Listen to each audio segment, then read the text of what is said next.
Sejam mais uma vez todos bem-vindos ao estudo do livro Qualidade na Prática Mediúnica.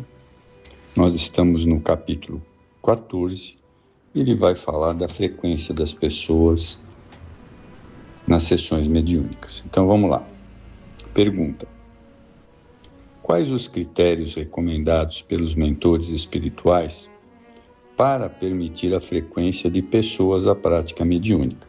Resposta: na argumentação racionalista de Allan Kardec, antes de tendes fazer alguém espírita, fazei-o o espiritualista. Está um bom senso doutrinário, pois reunião mediúnica não é local apropriado para se incutir fé em quem não a possui.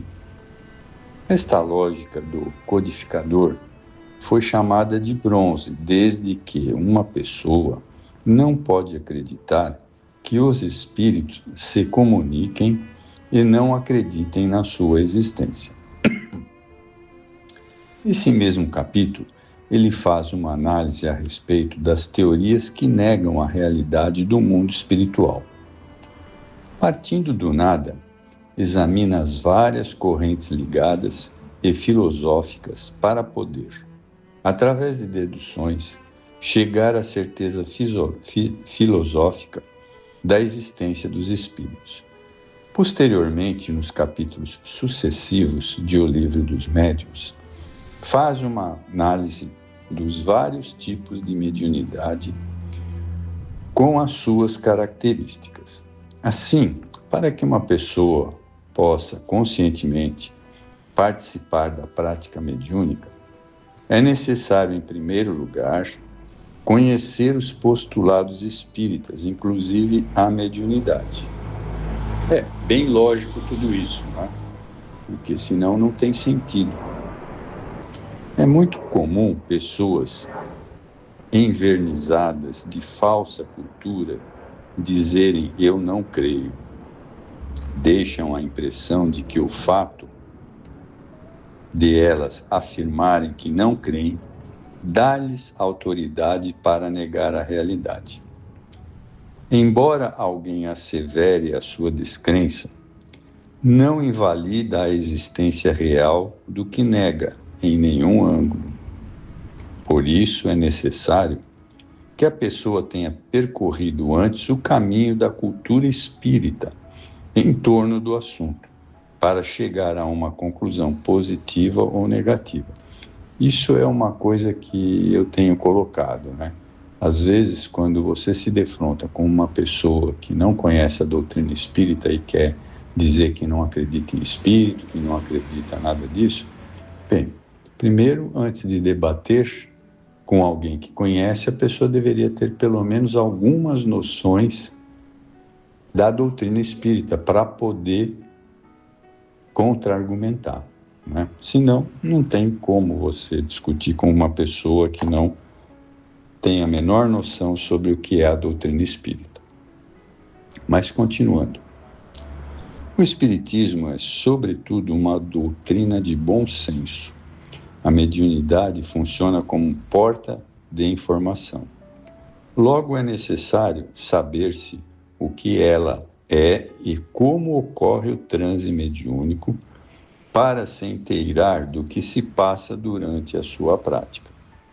Não raro, quando uma pessoa presencia outra em transe e acontece algum paradoxismo ou estertor, imediatamente o observador que não conhece o espiritismo chama de fenômeno de histeria, na maioria das vezes desconhecendo o significado desta palavra.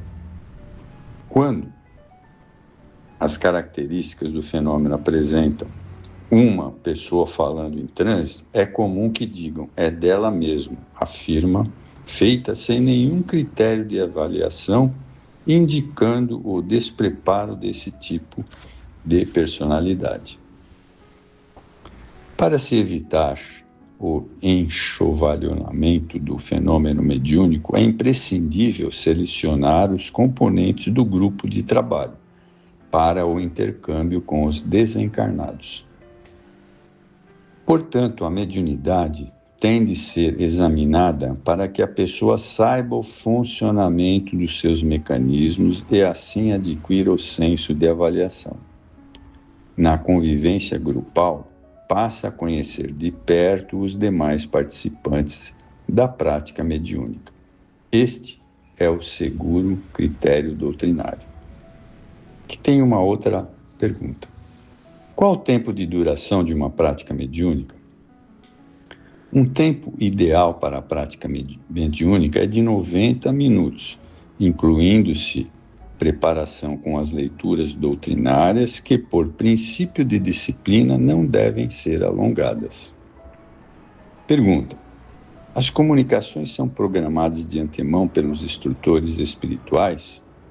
Sempre, mesmo quando alguns espíritos dizem que não. Isso é uma coisa que nós não devemos nem questionar, nós que conhecemos a doutrina espírita. Por quê?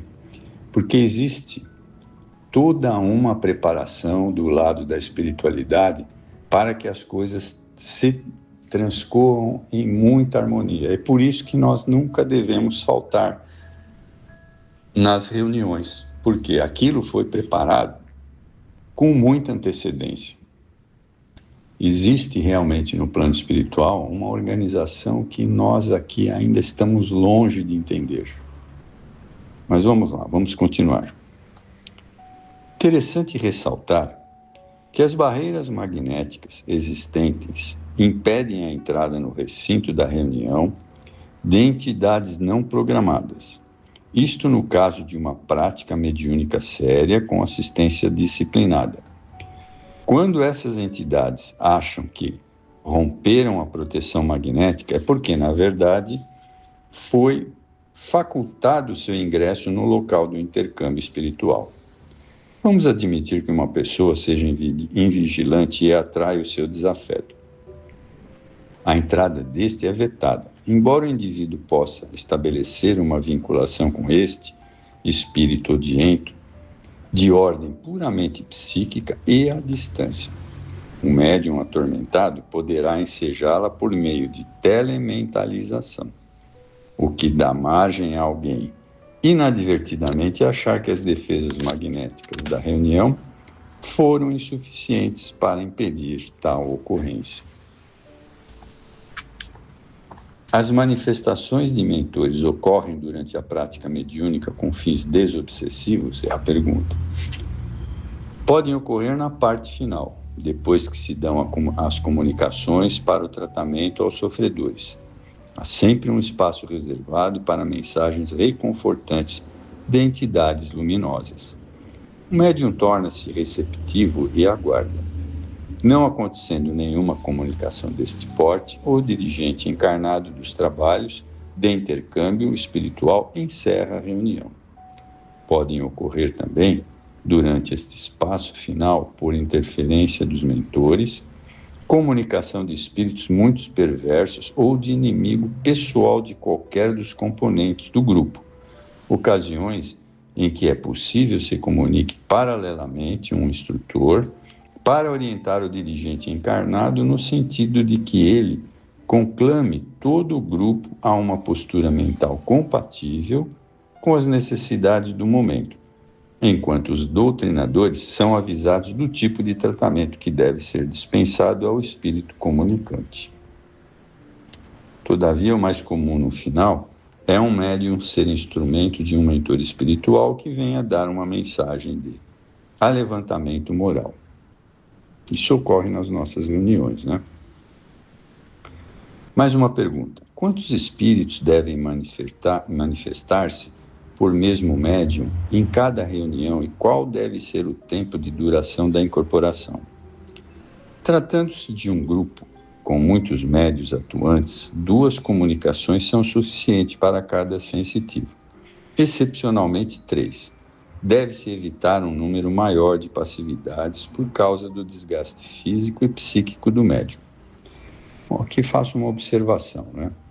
Na realidade, isso é muito questionável, né? Porque quem dirige os trabalhos são os espíritos mentores, que levam aquelas entidades para fazerem as suas observações. Então, se o médium incorporar mais de 3 vezes, é porque a espiritualidade assim o permitiu. Essa é a minha opinião. O tempo ideal de uma incorporação fica entre 5 e 10 minutos, no caso de espíritos sofredores. Quanto aos mentores espirituais, não há uma estipulação de tempo, porque eles revigoram o medianeiro enquanto se comunicam. Ao depender do número de doutrinadores, quando houver várias comunicações simultâneas, é conveniente aos demais médiuns controlar-se até que haja um momento favorável. Observa-se, quanto a isto, um fato curioso que se dá muito na vida social. Estamos numa reunião, as pessoas estão caladas, constrangidas, repentinamente alguém fala, outro se anima e daí a pouco todos estão falando ao mesmo tempo, porque se quebrou a inibição. Na prática mediúnica também se dá o mesmo. No início dos trabalhos, acontece aquele silêncio até que um mais corajoso resolve começar as passividades e outros se estimulam e a partir daí ocorrem várias comunicações simultaneamente. Dão-se nessa ocasião 2 efeitos: o psicológico da inibição que foi quebrado e o da contaminação no sentido figurado da palavra. A irradiação de um comunicante por um médium afeta o sistema nervoso de outro, que, encontrando-se na mesma faixa mental, facilita a comunicação. O ideal é que se espere um pouco enquanto outros médiuns em ação. Na impossibilidade de assim proceder, deve-se dar campo para que, na hipótese de se ter um bom grupo de doutrinadores, pode-se atender até 3 comunicações simultâneas, desde que seja em tom bem coloquial. Bom, assim nós terminamos mais essa leitura para vocês sobre a qualidade na prática mediúnica. Espero que seja bem aproveitado. Muito obrigado.